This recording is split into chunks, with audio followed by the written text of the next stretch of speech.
Welcome to Badass Breakthrough. My name is Bridget Bennett. I am your host. I am a high conflict custody and divorce coach, fellow survivor of domestic abuse, and I am here to help you on your way. This show is for those who have found their way navigating co-parenting with a high conflict or narcissistic person, battling it out in family court, feeling like that journey is never going to end, maybe discovering that they are a product of a narcissistic family, and overall for those that are trying to rebuild their life after enduring abuse, whether it was through a relationship or marriage. You're in the right place. This show is for you. So let's get started on this journey together.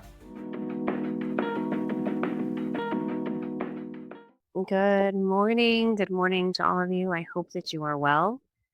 Thank you for your patience with me this morning. I woke up with a terrible migraine, and I was in Rio de Janeiro last week, and I woke up again this morning in Santiago, Chile.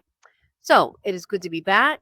I'm in a different time zone, so I've had some adjusting to do in my brain again. I was an hour ahead, but now it's back to business as usual. I hope that you've done something to take care of yourself in the past several days, and you're looking forward to an amazing week ahead. All right, so let's get started. Behind me, you'll see that I have a different backdrop than normal. It is the Andes Mountains that are over there on what's on my right-hand side behind me, and there's construction going on back behind me, but it is real. That is Santiago, Chile. Anyways, something interesting to look at while we have our conversation for our training. Okay, so I was noticing in the community last week, there's been a lot of questions. Y'all have a lot of questions about gals. I've done prior trainings about gals. I kind of just want to pull everything together today as much as I can because there's a lot of questions that have come up about like, what do I do with the gals report? Like, how do I dispute the gals report? So I want to kind of answer some of those questions today and to tell you what I would do if I were in that scenario. And hopefully you can find this to be very helpful moving forward. So first of all, if you don't know by now, what does a GAL stand for? A GAL is guardian ad litem. Many of you know I'm a volunteer guardian ad litem in Wake County, North Carolina.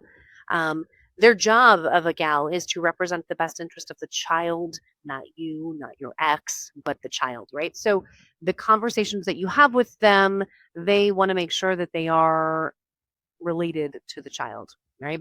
They don't care about your past. They don't care about the relationship, unfortunately. And, if any of you follow Dr. Proudman, I am actually a huge fan of hers. And, her and a Harvard study go to show that there is really no better predictor of future behavior than past behavior. So, I know that it is relevant.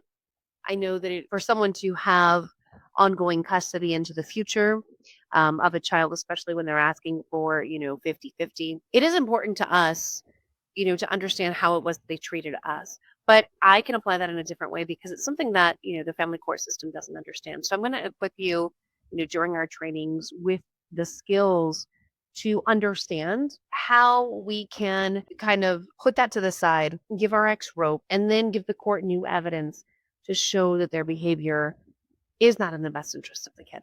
Okay. So in practice, what happens with gals, right? So you probably know they're supposed to interview both parents. They should, right? They should be doing this. They often talk to the child.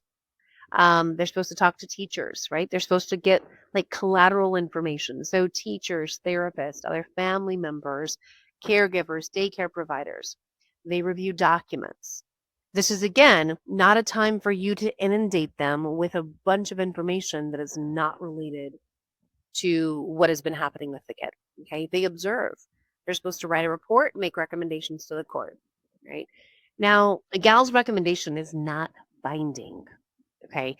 The judge does not have to follow the recommendation of the gal. Many judges do give it significant weight, which is why we can't ignore when there's a bad gal report that comes back, right? Or one that is full of false allegations, one that is full of information that, it's apparent that the gal didn't review any documents or do their job, right? So first and foremost, I want you to remember that guardian ad litems are human beings, okay? They are humans just like you and I. They are capable of making mistakes.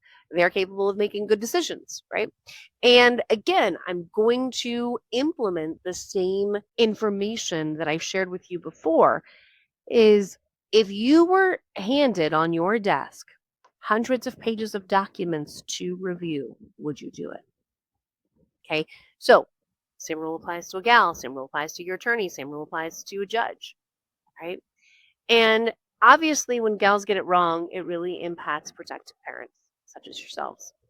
And, the question that's come up in our community is, well, how do I dispute these things going on with the gal? All right, so first, let's talk about how to read and understand the gal's report. Right, so when you receive the report, I want you to try your best to not read it in a reactive state. So give yourself some time to process, okay, I see that the gal's report is in.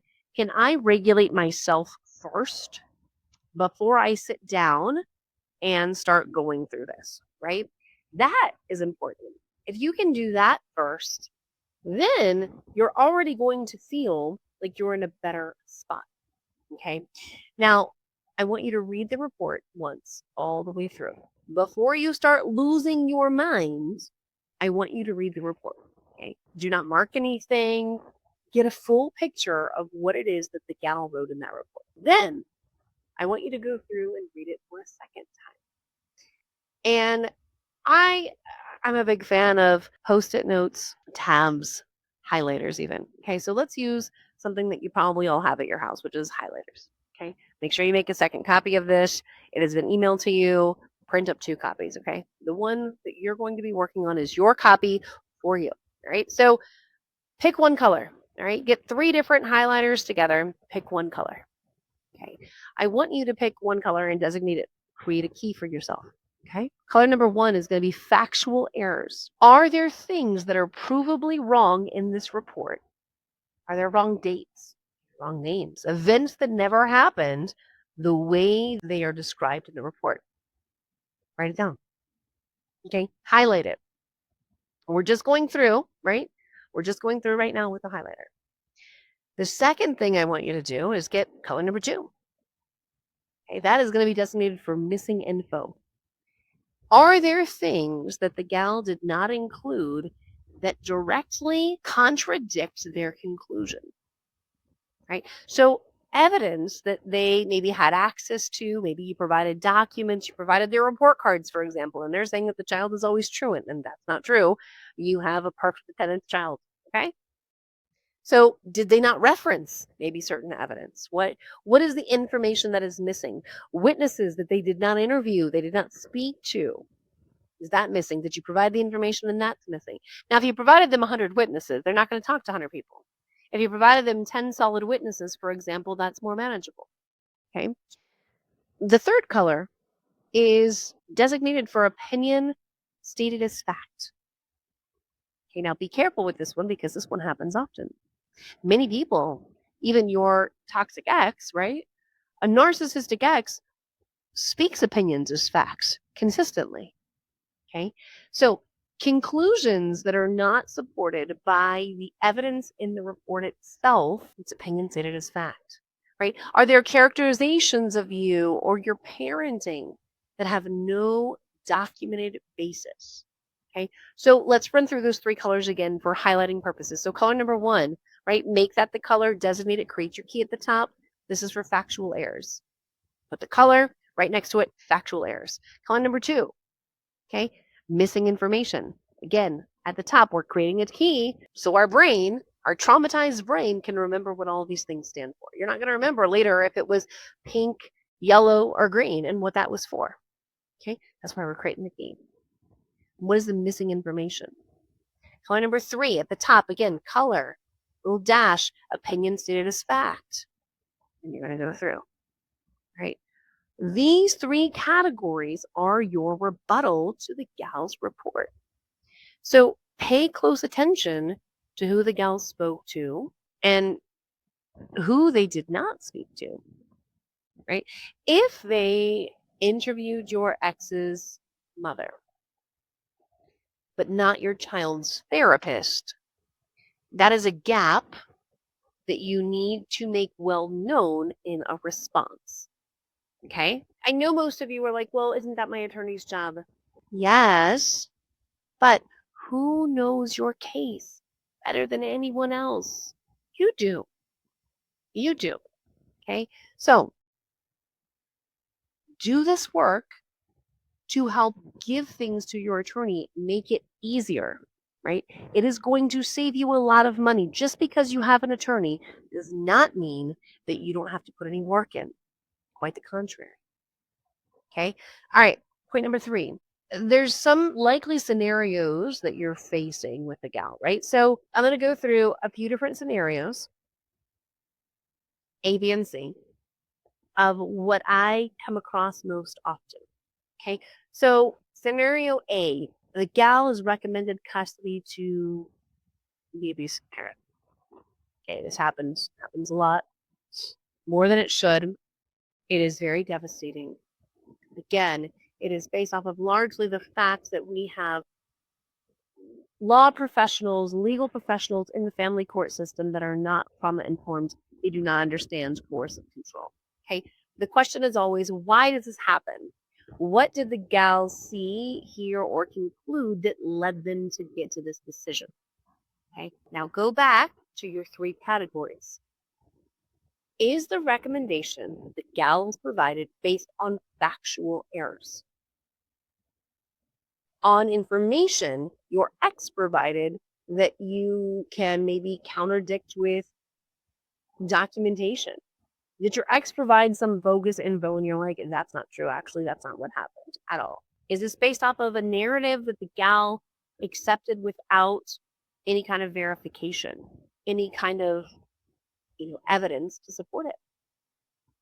Your rebuttal has to directly address the basis for the recommendation. We're not just going to argue that you're the better parent and that the gal is wrong. That'll get you nowhere. Okay. You have to work at dismantling the specific reasoning that the gal has put in place, the specific findings, the specific recommendations. All right. They're going to have recommendations and it's going to be based off of their reasoning in the report. What is that? Scenario B. The gal has brought in the whole parental alienation narrative. Right? Now, we've covered this in past trainings. When a gal uses parental alienation language against you, the response is the same as in court. You do not argue about whether parental alienation is real. It's pseudoscience. Yes, we know this. Okay? You're not going to win by stating that. You have to redirect the argument to the evidence. Right? Does the evidence show that you're actually supportive of the child and their relationship with the other parent? By this point, in this level of trainings with me, you should be. Okay? So redirect to the evidence itself. Let your evidence do the talking for you. Now, show your pattern of facilitating, encouraging that relationship, right? So in every message where you've encouraged the relationship, that is evidence, right? Your child doesn't want to talk on the phone with the parent, and they're calling every Wednesday at 6 p.m. for that damn scheduled phone call. Okay? They're sending messages, blowing up your phone. Why aren't you letting me talk to Sally? Why aren't you letting me do this? Why aren't you letting me do the other? Right? Instead, what I want you to do is respond with, hey, I'm not sure what's going on. Sally indicated she wasn't up for a phone call right now. I am encouraging her to reach out to you directly and to communicate with you. Right? Your child's in therapy, and this has been an ongoing pattern. I'm going to communicate this with the therapist. Not sure what's going on, but I am going to continue to encourage Sally to reach out to you directly. That's it. And then you pull yourself away. They're going to blame you for the child's behavior, but it's not your fault. Every exchange that you showed up on time for, that's in your documentation, right? That's you facilitating and promoting the relationship. Every instance where you have promoted contact, even if it's hard, it goes against the narrative of parental alienation. So the gal bought a story. Your job is to replace it with documented evidence that tells a different one. Now, scenario C, this happens. Again, these are the most common problems that I find with gal reports. The gal made factual errors or left things out. Now, this is actually your strongest ground for a formal rebuttal because it's concrete and it's easier to prove. Like, you're not saying that the gal is biased. You are saying the gal got specific facts wrong. Here is the proof, right? So, date, record, exhibit. The report states X occurred on date. My documentation shows different facts. Here's the evidence, right? I have this email that shows differently. Okay. Again, you have a lot of evidence. You can rebut what was being said. Now, missing information is equally important when it comes to these factual errors, right? That's a factual error. Missing information is a factual error. The gal's report does not reference, Sally's therapist's records that were submitted on April 15th, 2025, which actually directly contradicts the conclusion in the gal's report on page 4. It's that easy. It's that easy. Now, what happens when you rebut this, right? Like, how do you formally rebut a gal's report in writing? Okay. So, and also, is this like a guarantee that I'm going to be successful in my rebuttal? So, first of all, you need to know your jurisdiction's rules. Some states have, some countries, right, even, have a formal process for objecting to a gal's report. You need to do the research. It is impossible for me to know the process in all 50 states in the United States or any outside country. It is impossible for me to know that. You can do the research, just like I could, right? I'm telling you to do the research. I'm teaching you how to do it. Some areas are going to require that you file a written response by a specific deadline. Find out what that is. Find out if you're able to. Find out that information before you do anything else. Okay? Your written rebuttal is not some kind of emotional letter. It is a structured document organized by issues that is used for legal purposes. So I want you to think of, all right, Bridget, I hear what you're saying. I want to dive into this. I want to make it easier for my attorney. What do I do? How do I get started, right? So we've gone through our highlighting process. Now we're going to start constructing the rebuttal. I want you remember when you were in grade school and you were learning how to write a story, learning how to write an essay, right? And you have your intro paragraph and all that, and you learned all that stuff in school. I'm going to teach you the same thing with the gal report. Okay, what I would do if I were in your shoes. So I want you to structure it this way. You have an opening paragraph. You state that you are responding to the gal's report that was dated on whatever date, and you're going to identify the specific areas of your concern.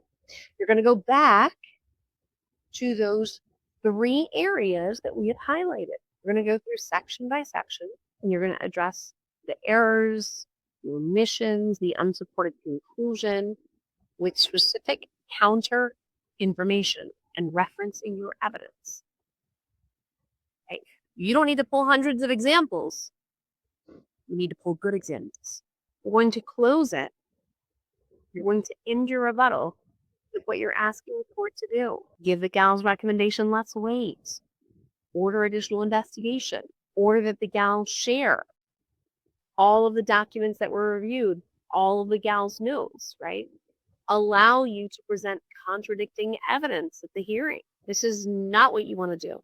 Do not do these things in your rebuttal. We do not attack the gal personally. Don't make this personal. Please don't make it personal. It feels really personal. I know it does. These are our babies, right? But it's not personal.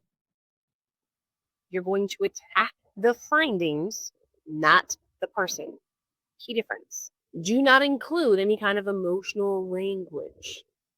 So every sentence should be factual and referenced. Do not submit your rebuttal without your attorney reviewing it if you have one, right? Like, get an attorney, use your attorney, be like, hey, look, I am not in agreement with the gal's report.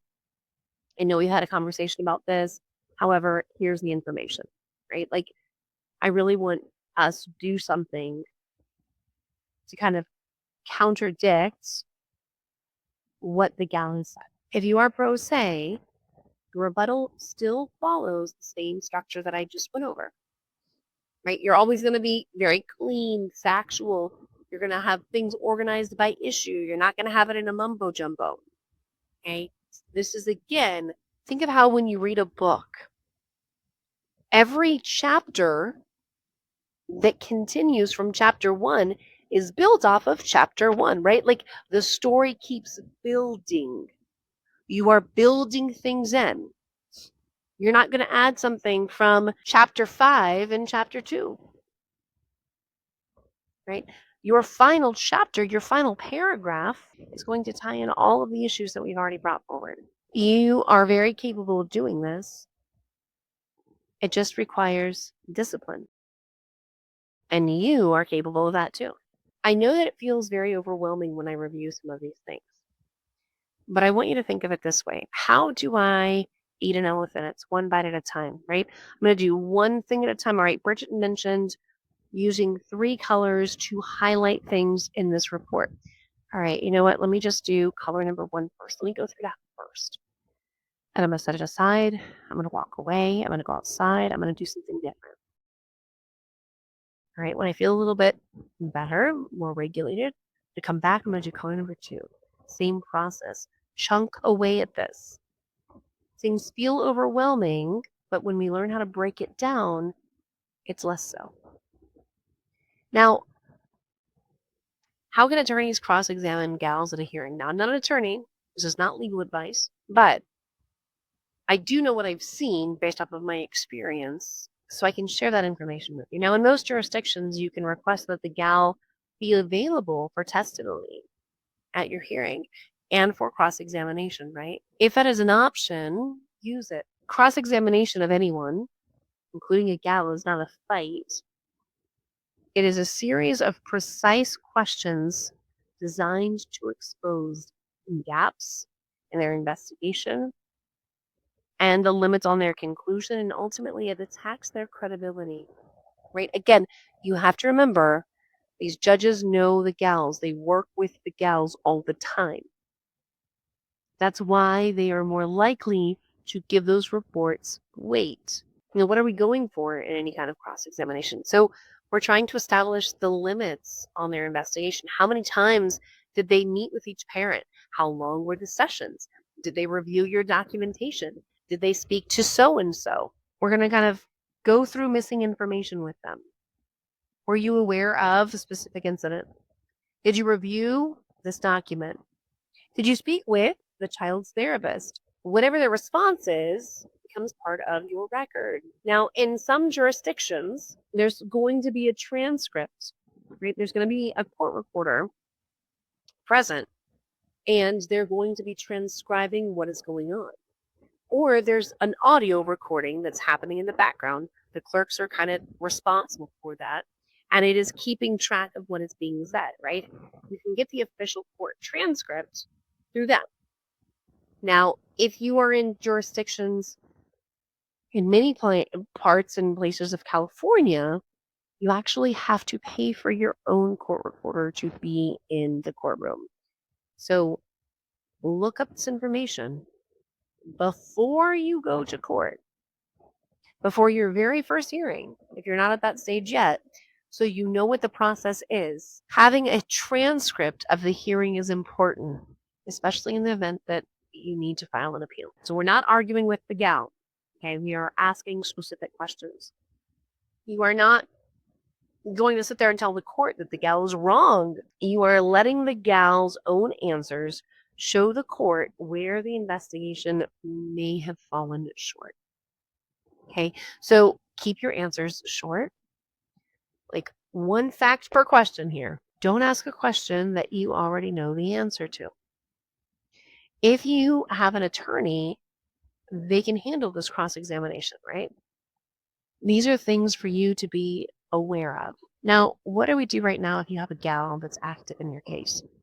Everything that you do from this point moving forward is something the gal may hear about, right? Your conduct, your communications, maybe they're in your fucking co-parenting communication. I hope not, but maybe they are, okay? Your co-parenting behavior. All of these things are potential content for their report. Make sure that you are staying in with communication. Document the exchanges. Show up to scheduled appointments.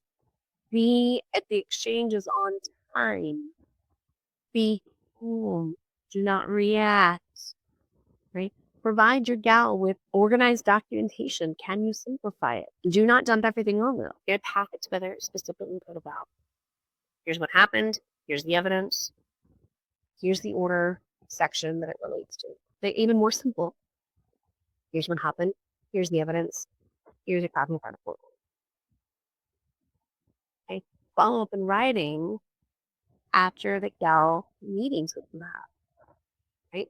A brief factual email. Thank you for meeting with me today. I wanted to follow up with document clarification. Had a question. I think this information might be helpful for your investigation. Right? Why do we do that? Think of it as like a job interview and you're thanking someone for meeting with you.